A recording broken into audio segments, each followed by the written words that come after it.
Seminar जो हिंद पाक का किया जा रहा है उसके बारे में। जी, मैं सबसे पहले रमेश यादव जी जो इसका आयोजन कर रहे हैं, इतना कंसिस्टेंटली लगातार कोई भी कार्यक्रम कर पाना, वो भी बहुत ही संवेदनशील कार्यक्रम है ये, और दोनों देशों के लिए बहुत महत्वपूर्ण कार्यक्रम है। ऐसा कार्यक्रम वो करते हैं, मैं उन्हें बधाई देता हूँ। इस कार्यक्रम के अंदर हम ये बात कर रहे हैं कि दोनों देशों के अंदर जो युद्ध के ऊपर खर्चा होता है, हथियार खरीदने के लिए खर्चा होता है, उसकी जगह पर वो पैसा लगभग बजट का 10% है, मतलब 50 लाख करोड़ का 10%, 5 लाख करोड़ रुपया अगर शिक्षा में, स्वास्थ्य में, रोजगार पैदा करने के लिए किया जाए तो दोनों देशों में समृद्धि आएगी, गरीबी का खात्मा होगा, हिंसा और नफरत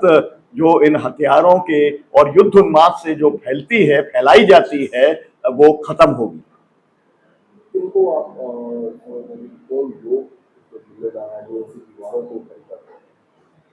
देखिए, सबसे पहले तो मैं जो इस देश का विभाजन हुआ, जिन लोगों ने उस विभाजन को स्वीकार किया, मैं उन लोगों को ये कहना चाहता हूं कि अगर ये देश का विभाजन नहीं हुआ होता तो आज ये परिस्थिति पैदा नहीं होती कि दोनों देश एक दूसरे से युद्ध करने के लिए हथियार यूरोप और अमेरिका से खरीद रहे होते। मतलब ये है कि जो साम्राज्यवादी देश, विशेष तौर पर अमेरिका और यूरोप का जो एजेंडा है कि भारत अगर बटा रहेगा, साउथ एशिया अगर बटा रहेगा, तो उनके हथियार भी बिकते रहेंगे और उनका राज भी चलता रहेगा। तो सबसे पहले तो वो लोग दोषी हैं जिन्होंने इस देश का विभाजन किया। उसके बाद में वो लोग दोषी हैं जो भारत और पाकिस्तान के अंदर, मैं मानता हूं कि एक परिवार का बंटवारा था। दो भाइयों के बीच में अगर बंटवारा होता है तो दूसरा भाई दुश्मन नहीं हो जाता। लेकिन जिन लोगों ने दुश्मनी की, उस दुश्मनी को बढ़ाया, वो काम उन्होंने अपनी पॉलिटिक्स के लिए किया। वो सत्ता में बने रहना चाहते हैं। जैसे पाकिस्तान के अंदर कश्मीर का जो मुद्दा है, उसी से सत्ता आती है, सत्ता जाती है, वहां पर मिलिट्री सत्ता को चलाती है और उसको जिंदा रखने के लिए अमेरिका उसे पैसा देने का काम करता है। यहां पर जो लोग राज करने का काम कर रहे हैं, वो इस मुद्दे को मुसलमानों के साथ में जोड़ के, मुसलमानों के खिलाफ में नफरत फैला करके, उनके खिलाफ में हिंसा करके, वो लोग इस एजेंडा को पाकिस्तान के खिलाफ में आगे बढ़ाने का काम वो करते हैं। हमारे जो प्रधान सेवक हैं पूरी दुनिया में जाते हैं, मुस्लिम शासकों के साथ में गले लगते हैं, झप्पी लेने का काम उन्हें करते हैं। लेकिन हमारे यहाँ पर उमर खालिद जो है वो 6 साल से जेल के अंदर पड़ा रहता है। हमारे यहाँ पर जो लोग,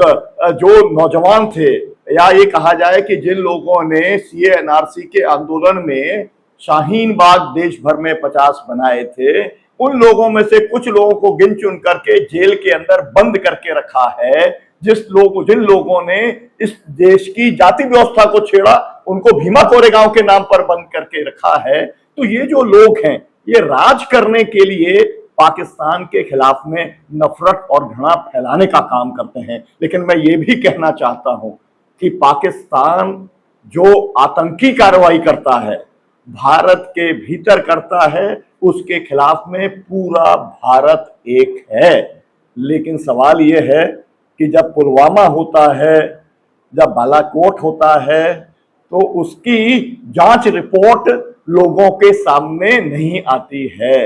कैसे पहलगाम के अंदर हत्या करके लोग चले गए, ये बात देश के सामने नहीं आती है। और इसीलिए देश के लोगों को संदेह होता है कि कहीं हम लोगों को नफरती बना करके अपना राजनीतिक एजेंडा या राजनीतिक रोटियां सेकने का काम तो जो लोग सत्ता में बैठे हैं वो नहीं कर रहे। ये बहुत बड़ा प्रश्न उनके दिमाग के अंदर आता है और हम सब लोग मिलकर के यहाँ पर यही चाहते हैं, दोनों देशों के बीच में शांति होनी चाहिए, अमन होना चाहिए, नफरत का नहीं, मोहब्बत का रिश्ता होना चाहिए, व्यापार का रिश्ता होना चाहिए। हमारे संस्कृति कर्मी, हमारे डॉक्टर्स, हमारे साहित्यकार, उन सब का आना जाना जो है वो लगातार एक दूसरे के यहाँ पर चलना चाहिए। एक सर्वे हुआ,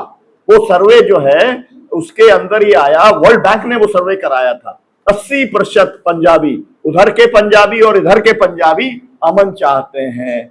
और वो ये चाहते हैं कि बॉर्डर खुले। जिस तरीके से पहले बॉर्डर, बाघा बॉर्डर खुला हुआ था ना, $2 बिलियन, मतलब इतना बड़ा व्यापार होता था। जब वो व्यापार होता था तो जो लोग व्यापार करते थे केवल वही समृद्ध नहीं होते थे, पूरा का पूरा रास्ता अमृतसर से लेकर के बाघा बॉर्डर तक हजारों लाखों लोग जो हैं उनको रोजगार मिलता था, उनकी आर्थिक उन्नति और तरक्की होती थी। और इसलिए हम फिर से वो दिन देखना चाहते हैं, जैसे बर्लिन की दीवार गिरी, जैसे यूरोपियन यूनियन बना, ऐसे ही कोई दिन आएगा। जो सपना देखा था एक स्वतंत्रता संग्राम सेनानी डॉक्टर राम मनोहर लोहिया, उन्होंने भारत पाक महासंघ का सपना देखा था, निर्मला देशपांडे जी ने वो सपना देखा, विनोबा भावे जी ने वो सपना देखा, और आज यहाँ पर जो सब लोग इकट्ठे हुए हैं, जो दसियों जत्थेबंदी के लोग हैं, जिसमें किसानों के संगठन है, मजदूरों के संगठन है, जहां पर साहित्यकारों के उनके जो संगठन है, जिन्हें सब रमेश यादव जी ने यहाँ पर आमंत्रित करने का काम किया है, वो सब लोग एक स्वर से चाहते हैं दोनों देशों के बीच में नफरत खत्म होनी चाहिए, युद्धोन्माद खत्म होना चाहिए, शांति की पहल होना चाहिए, संवाद होना चाहिए, डायलॉग होना चाहिए। आप दोस्ती की बात की, दो ब्रदर है, जिस तरह से